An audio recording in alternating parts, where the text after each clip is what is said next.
It was pitch black in the Persian Gulf as the armed Iranian patrol boat sped towards the U.S. Navy and Coast Guard vessels, ignoring multiple verbal warnings and blaring horns. It was not until the Iranians got within 68 yards of the U.S. vessels that the U.S. fired warning shots. That streak of light you see, that the three Iranian boats finally turned around. This is the second time this month that the Iranians have swarmed U.S. vessels, the U.S. Navy saying the Iranians are conducting aggressive, unsafe, harassing maneuvers without due regard for the safety of other vessels as required by international law. These two encounters, the first time Iranian boats have harassed the U.S. in over a year.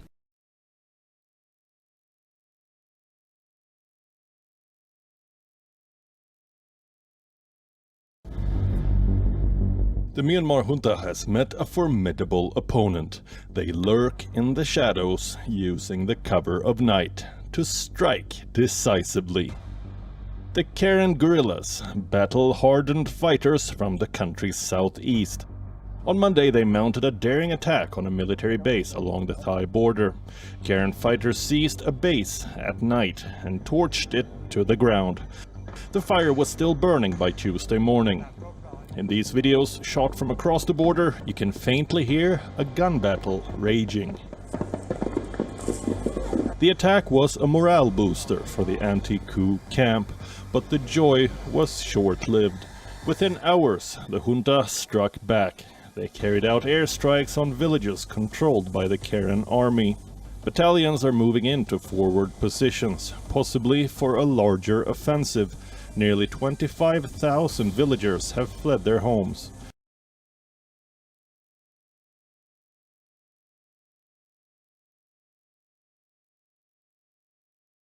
A DDT pesticide dump of 25,000 barrels has been discovered in the Pacific. These barrels are spread all over the coast of Los Angeles. The discovery is alarming.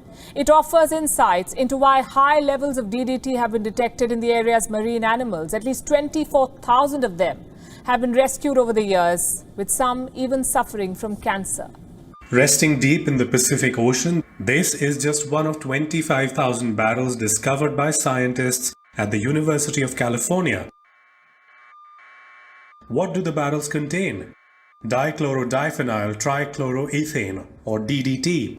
Once hailed as a wonder pesticide globally, now banned in most countries. But how did these barrels get here? All thanks to industries in Southern California, which have used the basin as a dumping ground for years, all the way back to the Second World War.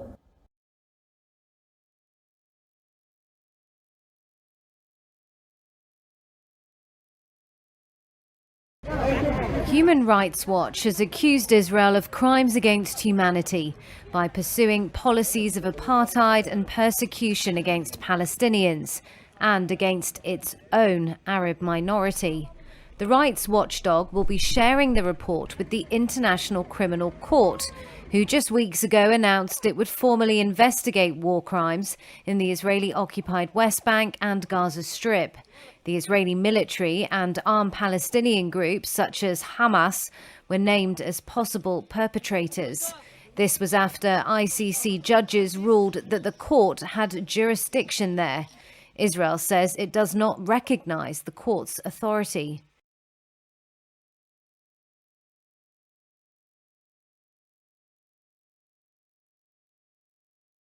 France has threatened reprisals against the UK if ministers refuse to grant greater access to British waters for French fishermen. France's Europe minister warned his country would be a brutal and difficult partner until the UK ceded more of its fishing rights. French fishermen claim Downing Street has failed to stick to the Brexit deal agreed last year by shutting them out of British coastal waters. However, officials in the UK deny any breach of the agreement and say they are handing out fishing licences in line with the European Commission.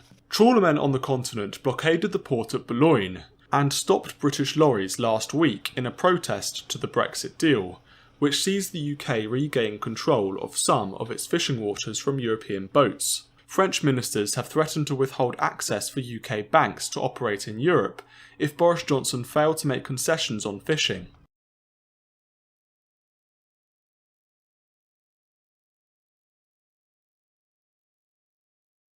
I do think that the action by the U.S. Is unjustified, and it really, goes against the relationship that South Africa and the U.S. have, and to really label us and put us at level 4 of restrictions on the basis of the things that they've said. I think it's it's unfair for us. The issues of crime have been there. We've been dealing with these issues as a country for quite a number of years. And all the tourists that do come to the country, bar few that, really experience crime, majority of them go back home without experiencing any crime.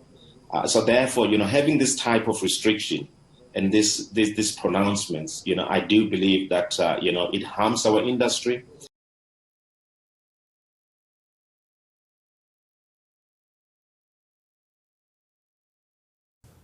The numbers are staggering. Since January, COVID-19 has killed over 197,000 Brazilians.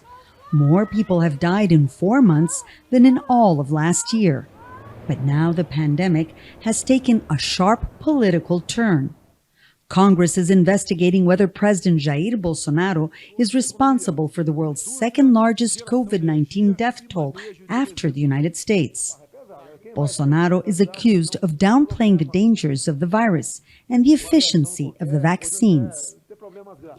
Last year, the government rejected several offers to buy the CoronaVac and Pfizer vaccines from China and the United States, delaying the mass inoculation campaign.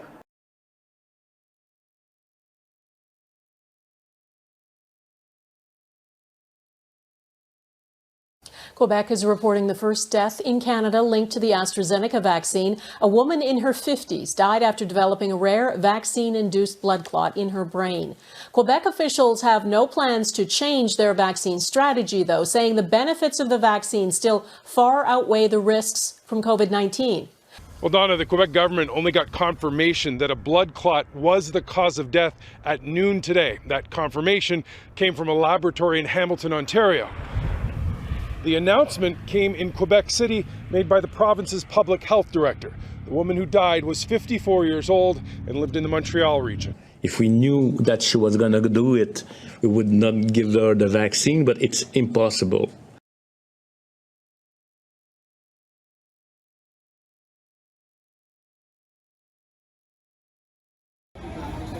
In a country ravaged by COVID-19, a grim scene captures the depths of the crisis. Rows upon rows of bodies burning on makeshift platforms as cremation grounds have become overrun. In New Delhi, India, it's come to this. So overwhelmed by the mounting death toll, ambulances carrying bodies of victims wait in line for hours. Across New Delhi, more and more people are turning to makeshift facilities, undertaking mass burials and cremations. Mourners have turned to parking lots and parks as families grow desperate to bury their loved ones.